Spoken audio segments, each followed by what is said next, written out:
To have Pastor Jonathan Moore here from Bryan College Station, Texas, Twin Cities Baptist Church. And excited to have him kind of tell you about himself, his family. His family wasn't able to make it. He was just had to fly in by himself for this trip. He'll tell you kind of about his ministry and introduce himself. And then he's going to be preaching for us tonight in our evening service at 5. This morning I'll pray and then we'll get started. So he'll talk about kind of his testimony and his family, the church there, a little bit about that story and kind of where they're trying to head and some of the opportunities that God has given them. And then just be thinking about, so if you have kind of any questions for him about, him, his family, their ministry, anything like that, so that we can know how better to pray for them, he'll have kind of a question time at the end. So let me pray and ask God to bless. Father, thank you that we can be here this morning and gather and worship you, hear your word preached and taught. I pray that you bless the kids' classes and the time in here and the preaching of your word to come, the prayers, the singing. I pray that all that is done would be honoring, glorifying to your name. Lord, thank you for Pastor Jonathan and his ability to be able to be here with us today. And I pray that you bless him as well. And bless their church, Twin Cities Baptist Church, back in Texas. Give them a good day today as well. Pray this in Jesus' wonderful name. Amen. All right, come on ahead. All right, am I on?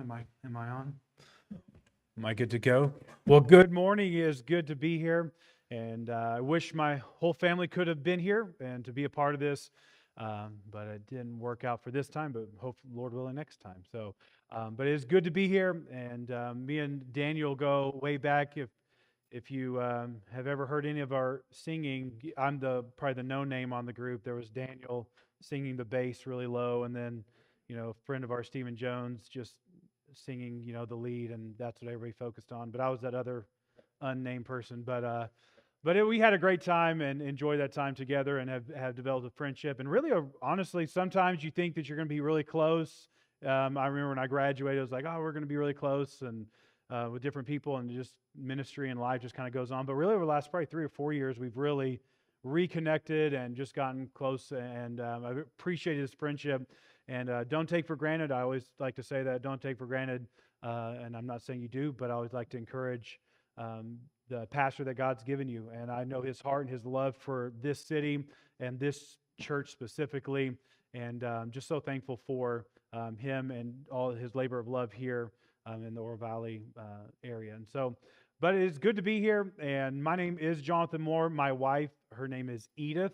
And we have 4 children. We got married back in 2012. So she's put up with me. If you knew me at all, you would know how impressive that is. But she has put up with me for many years now, and I'm thankful for that. And so the Lord is blessed, and we've had different ministry opportunities together. And we have 4 children. Our oldest is JJ. He will be 11 in August. And then our next is KJ. So we had 2 boys and then 2 girls.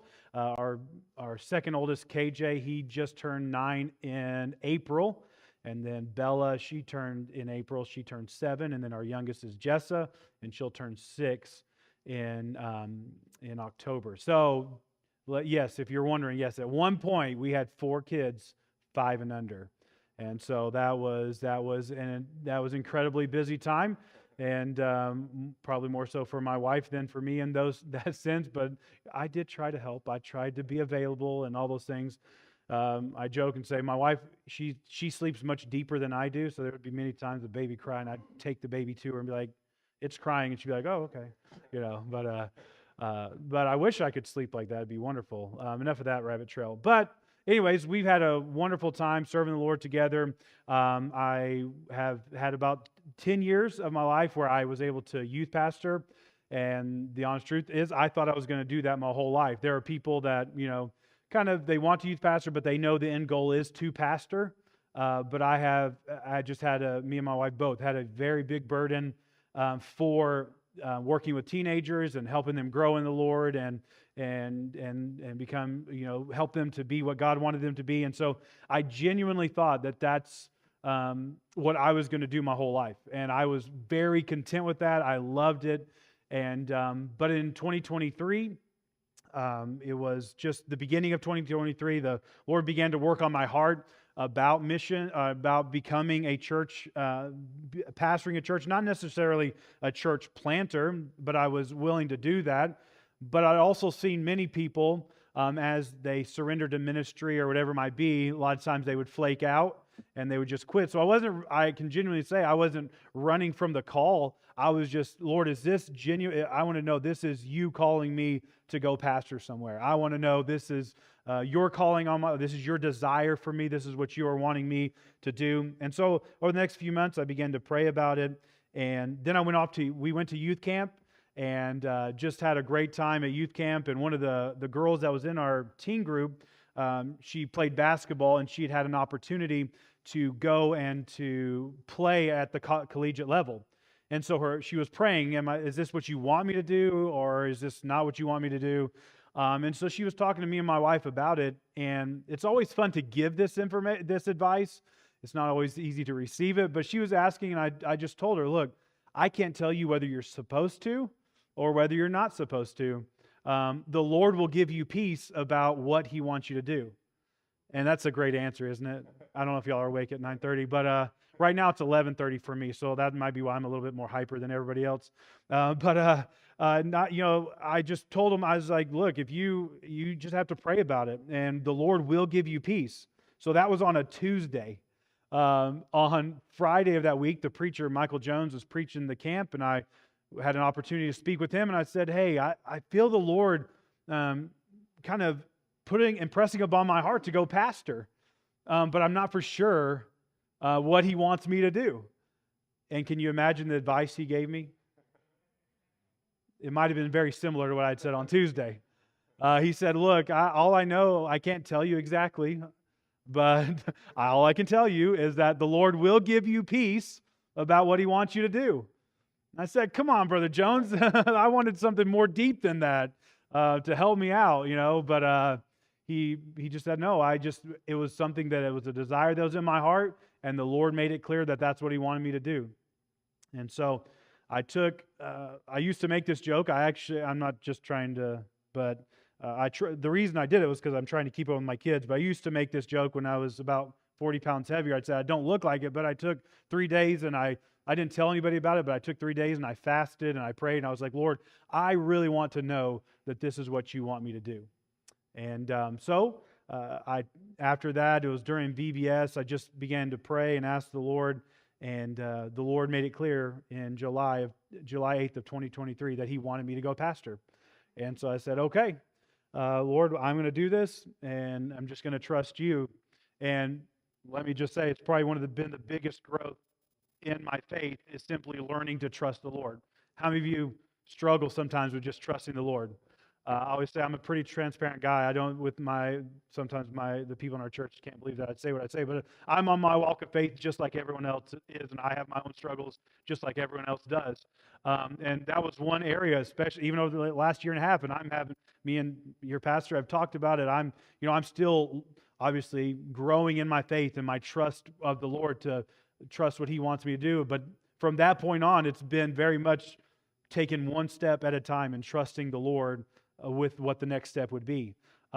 Because after that happened, the Lord, I felt at the time, in my mind, I thought I knew exactly what the Lord wanted me to do. And so I was talking to some of you before church. I thought I knew exactly what God wanted me to do, and that was to go to San Diego and work with a mentor of mine, Pastor Chadwick, in Southern California and San Diego, work under him for a couple years, and then start a church in Southern California. And so talking to my pastor about the desire to go pastor, and this is what the Lord has kind of laid on my heart, and we were all on board. It was a wonderful thing. My pastor was like, let's work towards this. Pastor Chadwick was also on board with it as well, and so we were working towards that and looking forward to it. We had went out and looked at some different places where we might be able to live and things like that. And so then we were going to go back out again. So this was about a 4-month period where we were praying about and asking the Lord what He wanted us to do. And so we went out to California in November, thinking we're just doing this survey trip. We're just going to go out there so that we can say, yes, this is what we're doing. We're going to come back. And it was one of the hardest moments of stepping by faith and just trusting the Lord. Because while we were out there, I still remember we sat in a parking lot on a Saturday after eating lunch with breakfast with one of the staff there, great guy. And so we just kind of looked at each other and we were just like, with like tears in our eyes, just, this isn't it. I don't know why. I don't know what is happening. I didn't want a big gap in, at back home with the youth group and things like that. And my pastor already kind of was like, had already had an idea of, once we had started talking about who would become the youth pastor. So the new youth pastor was in place now. The new music minister was in place. And so it's like, I don't know what is going to happen. Like, what am I going to do? It's also, I was talking before church, but, it's around that Thanksgiving, Christmas time where the churches are trying to keep the peace, and so they can just have a wonderful time of Christmas. So they're not really looking to interview pastors to come out and, be the pastor of their church or stuff like that. And so I'm like, I don't know what is happening. But as we have shown in our video at different times, I just was like, Lord, you've called us to this. So even though we didn't know what we were going to do, we put our house on the market. One of the funny things is we have family that's all in our area that live in all of my family. I have 5 siblings. My parents, my wife has 2 siblings, her parents, they all live within probably about 45 minutes of each other, like everybody. And so in my mind, I remember thinking, us putting this house up for sale. I've heard of other people, putting it on the market, and it's like a bunch of offers, and we're just going to sell this house. Who are we going to have to stay with? Which family member are we going to have to stay with until we can, figure out where the Lord wants us to go? It's almost like the Lord was like, well, anyways, it was like, well, your plans are kind of funny. But anyways, I don't know if you ever had moments like that. And so that was our idea. But because in November, we came back Thanksgiving. That was one of the hardest Thanksgivings because you're just like, I don't know what is going on now, not finding much to be thankful for, which is wrong. But it's like, what is happening? So we put our house in the market and just began to pray. Let me just say this as well. I think this is important because this is something that some people will ask. And I am very thankful that was one of the hardest decisions I've ever made. Pastor Chadwick is like my biggest mentor. I was on the phone with him just yesterday. We talk all the time, but I was nervous about what our relationship might be. But the Lord was just like, step by step, I have this. And we actually are closer today than we've ever been. And that was like one of those, just trust me and just keep taking the steps that I have for you. Well, we got back, and around December time, we got a call from a friend of ours that more of a probably acquaintance that we went to school at the same time. He was going to be going to take the pastor at his home church, and so he was going to be moving, but he was wanting to know if he said, I saw that your house was on the market, and I thought you knew where you're going, but it doesn't look like it. Would you be willing, to come down at least talk to some of the men in our church and let them, get to know each other and see if it might be a fit for you to come pastor? And at that point, I was like, wow, this is cool. A few days later, something, the Lord has opened up an opportunity to at least come and present and all those kind of things. And so went down there and was going to preach for them. Meet one of the Saturdays, I was going to meet with some of the men and 3 of the men in the church. And so while I was doing that, it came to light that there was some false doctrine in the church. And I'm not going to go into all the details without your pastor knows all about that. I can discuss that in different time. But it just came to light. And so I was up front with them. I said, look, I'm not trying to cause trouble here. But also, if this is the direction you're wanting to go as a church, then I'll make it easy for you.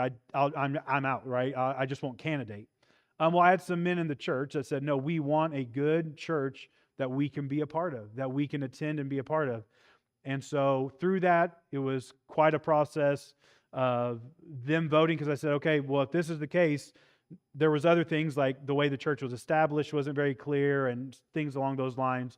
And so the vote to vote me in would have been a vote to also dissolve that church and then come up, so we made sure we did everything correctly under my home church, Heritage Baptist Church. And so there was a lot of details with that that I'll spare you of too, but just some difficult things. I always said I didn't really have a honeymoon stage. The people that left were so upset that they made videos about me and were talking to me negatively to the people in the church that were there. Just kind of a really, genuinely a hateful group of people, if I was to say who they are, and I'm not going to. And so it was definitely a process. And again, it was a process of trusting the Lord, because during that time from January of 2024 through April, again, I thought our house was going to sell like this. I thought, man, we're going to sell our house and just move down there and it's going to go quick. Well, it didn't. In fact, I was telling Daniel last night, we had 50 showings before we had one offer. 50 showings. Again, you have to know my wife. Everything has to be as if we're going to have a showing, and this is to her credit, but everything has to be like perfect and in order, like literally like no one lives there. And I don't know if I mentioned this before, but we have 4 kids, but they're super neat and clean. So no, I'm just kidding. They're like everybody's kids. And she also has a husband that's not always the cleanest either. But it's one of those things. And so it was 50 showings legitimately before we had one offer on the house. And also we were driving back and forth every Wednesday. It's about a 3-hour drive down, 3-hour drive back. So for 4 months, we were driving down 3 hours, driving back with my family. Wednesday nights, we'd get back around 12:30. Saturdays, we'd drive back out for our outreach on Saturdays, have Sunday services. Usually my wife was really good about finding the cheapest hotel. My kids still to this day, Dad, we stayed in that hotel. And we stayed in that hotel. And we were like, yeah, we don't want to. Then they'd be like, we don't want to stay in that one again, do we, Dad? I'm like, no, we do not. But we had anyways, it was driving back and forth. So in that 4-month period, we put about 15,000 miles on our vehicle, just driving back and forth, also presenting at different ministries and stuff like that, presenting our ministry at different churches. But I remember one time in the middle of that, and it was showing right around 35, and I still remember I really thought this is it. We're gonna give up. We can't just keep doing this, because we were all getting pretty tired. We had just went up to Maryland to present at a church up there. We were traveling back, trying to do a couple of days with our family.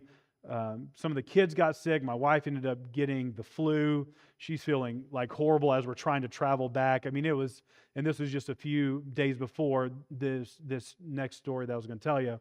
And so we finally get back. She's starting to feel a little better. It was about a week after. We're headed down on a Wednesday night. We had our family week that weekend, so there was going to be no outreach. So we're like, we're just going to get back when we got back on Wednesday night, and we're just going to relax. We're not going to do anything. We're just going to take some time for the family to kind of recoup. So we get back around 12:30 on Wednesday night, just like we kind of always had for those 4 months. And we come in, we just throw all of our luggage in the living room. Kids are running off, just go to bed, one of those nights. Don't hate me. Hey, we'll brush our teeth in the morning, one of those type days. And so everybody runs off to bed. And we're thinking, man, we're just going to take Thursday and we are going to just relax. And that morning around 8 o'clock, we got a call saying, hey, you got a showing at 10:30. Now, mind you, the house is all a mess. And just physically speaking, very drained. I'm sure you've all been there, but it really was. We were just physically and in some sense, to be honest, spiritually drained, because when you have this grandeur idea and things aren't going in that grandeur idea like you thought, it's kind of like, what is happening? So, of course, we're spiritually speaking, we're kind of in a carnal mindset. We're like, they're not going to make an offer anyways, And so we're still trying to rush around, get it nice as possible for them to come and do the showing.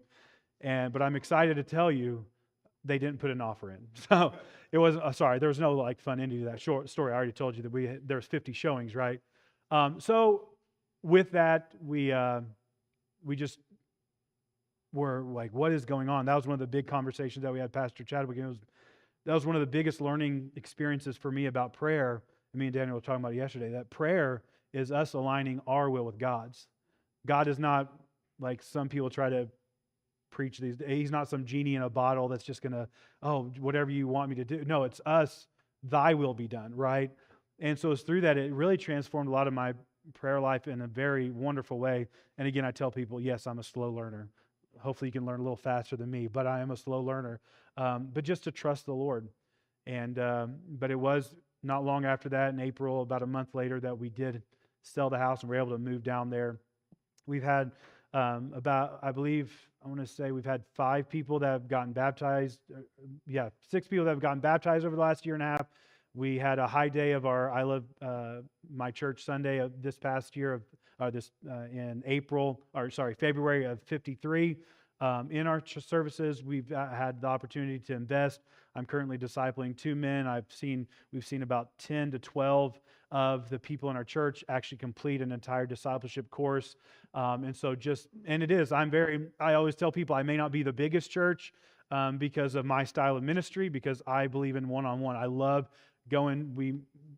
Do y'all? No, there's no Whataburger. Is there Whataburger out here? Oh, there is Whataburger? Okay, awesome. Some people don't have Whataburger. I hadn't seen one, so. Is there? Wow, I feel right at home now. Anyway, so we meet at a Whataburger, we'd meet at a Starbucks and just sit down and do some one-on-one counseling and one-on-one going through discipleship, meeting week by week. And so to see those people grow in the Lord and to see them to mature in their faith, and it brought tears when my wife sent a text just how proud she was, because this morning we had several people show up to help set up, because we call it Fast and Furious every Sunday. Don't take for granted this building you're in. It's a wonderful, beautiful building. I can't wait till the Lord allows us to be in one. But right now we meet in a hotel. So since August, we get up around 7:50, get to the church around 7:50. And we have, it's awesome the way it worked out, because there's a storage unit right by the hotel that we meet at. And so we have these carts that we pull around, but every Sunday we set up the sound equipment, we set up everything, the welcome center, all the stuff, the kids' classroom, and then we have a 9:30 service, and then we have a kind of like here, and then a 30-minute break, and then we have our 11 o'clock service. So I think they are literally about to finish up, over there. But it was just neat to see. Edith was like, people just here and showing up and setting up and getting everything going, and what a wonderful thing that is. And so we're just thankful for what the Lord where He has us. We love Bryan and College Station. And yes, I am an Aggie fan, so that has been a point of contention for us. I always said I was in Austin for 2 years. They had the chance to win me over, but that was probably 2 of their worst years. But anyways, enough of that. But so we love it down there. They're estimating in Bryan College Station, they are building like crazy. They're estimating it to grow in the next 10 years from about 220,000 up to about 500,000 people in the area. And so we're just excited about what the Lord is doing. Texas A&M has about 75,000 students. Right now is the largest university in not just Texas, but in the United States. And so we have about 8 to 10 during the fall. Usually during the school year, we have about 8 to 10 students that attend our church, and so we try to disciple them and be involved in their life. One thing that I was talking to him about yesterday, and we do want to invest in the university, but for us to become, independent, on our own indigenous church, then we would need to, we want to focus on meeting and trying to win people that are families that are staples in the community, so that we can become autonomous and be able to be self-supporting in that way. And so we are excited about the Lord's doing, and I guess at this time I'll open up to questions. That's kind of where we are. I don't know if you had anything else you want me to add, but. Thank you. No, that's great. Anybody have any more questions for John about him, his family, their church, like opportunities for their ministry, anything like that? Any questions for him?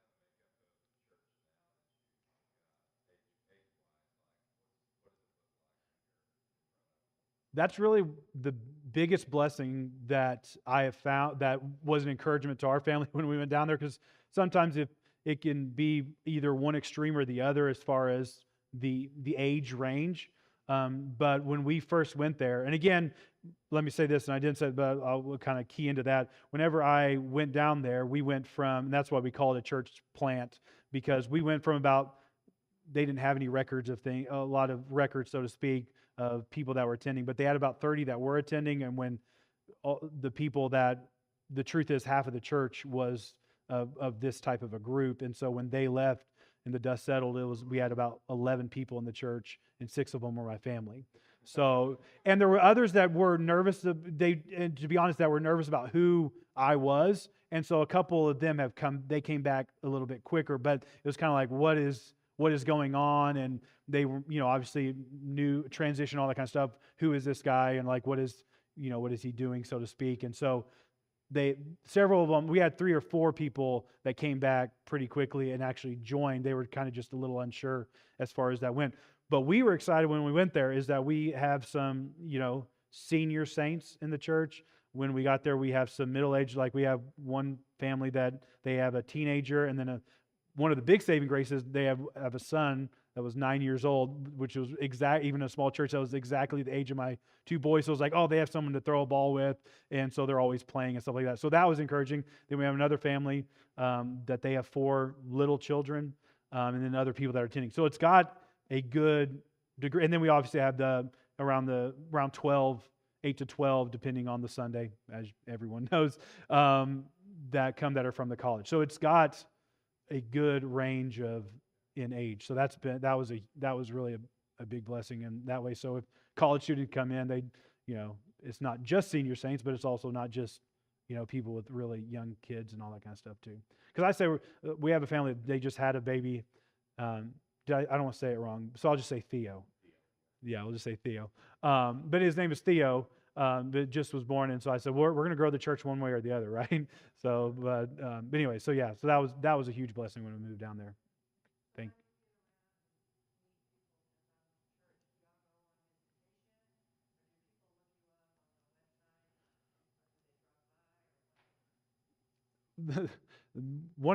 We were in a storefront. I said we're not laughing. It just took me back in my own mind, memory lane there for a year and a half. No, but we were in a storefront, and there was people. It wasn't in the best area, so there would be people. We have a lady that comes now, but she drove around the storefront 3 times because she didn't know, like, was this a church or whatever it was. So, I mean, we obviously go on outreach. It's with me traveling and being in different churches and stuff like that, it's been more spotty than I would like. But like for Easter, we got out 10,000 flyers that we went out and passed out in the community personally. And so we do different big days like that. We do also an outreach online. So for our big days, we have it's a video that we'll put out, and it sections off certain people within the community, and just they'll see our video to invite them for I Love My Church Sunday or Easter, or in the fall we'll have like open house Sunday at our church and stuff like that. So we do try to do it in a variety of ways just to get our name out in the community. Also, I do want to, it's something I was doing, but it's been more of an encouragement in my own life. I was talking to a youth pastor at Eastland Baptist Church, another friend of ours, but anyway, in Tulsa, Oklahoma. But he was just saying that one of the things is for them is, and I want to encourage y'all as well. Sorry, I said some before I say y'all. So you guys, no, I'm just kidding. But it is, I know that, but anyways, I digress. So that I want people to be so in love with our church and what God is doing that it's part of normal conversation. So I've been really emphasizing that. Like if you're at the grocery store or you're getting gas or you're out to eat, I mean, take some of those tracts with you, right? And just have it to say, hey, man, I'm so thankful for the church God's made me a part of, let me be a part of, and I want to encourage you to come out. And so I want it to be part of normal conversation. So I want to use every avenue. So those are a lot of the avenues that we do just to get the message out wherever we can.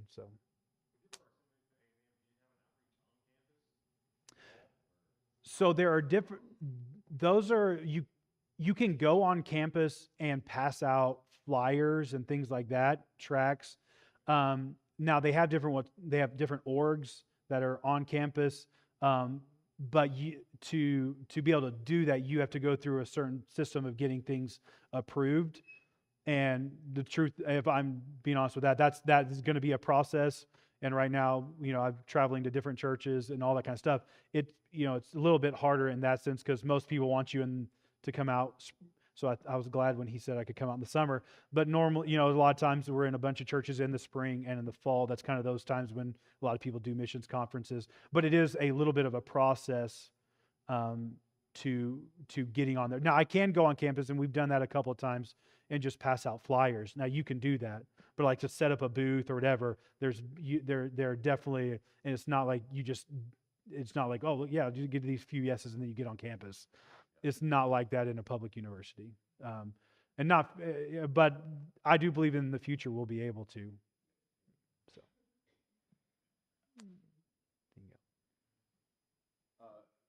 What are some specific ways that we can pray, like for your family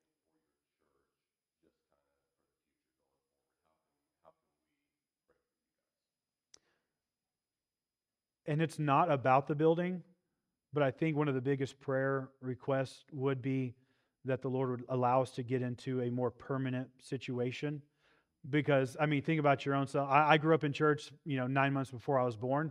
I was in church. I've been in church, so I've been around it. So I have to, in my own mind, put myself in the place of someone coming to a church for the first time. And there takes a lot of courage, number one, to get the courage to go to a church. But there is something about, like here, if there's a visitor, that, okay, this is a church building, and this is where we are going to go, it does take it to another level, and I've talked to several people, and I've had to obviously be okay with that. It takes to another level where it's like, okay, we're going to go to church, but we're going to go to a hotel. It makes it a little bit different, and it presents its own challenges with that. Now we have had a lot of visitors.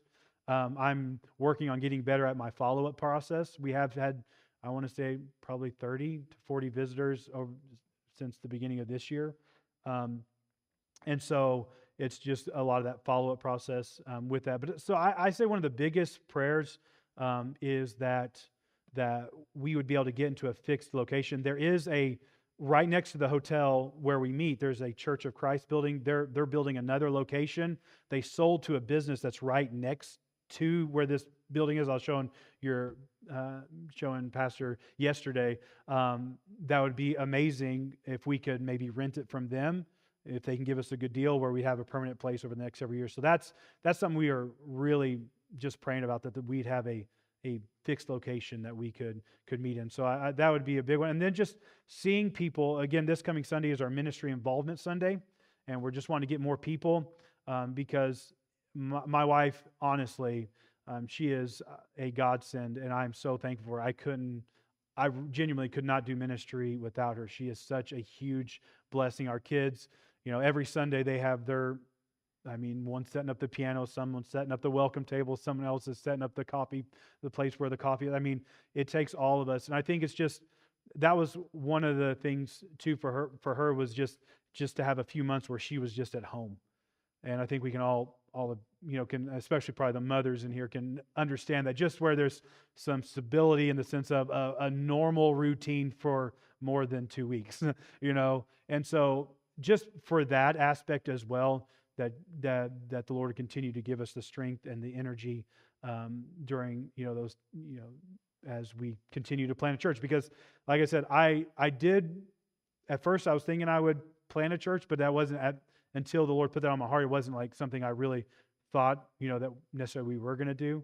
And so there is a lot more than I ever expected going into church planting. And just be in prayer for us, and just the encouragement. I'm thankful for people that encourage. That's another thing.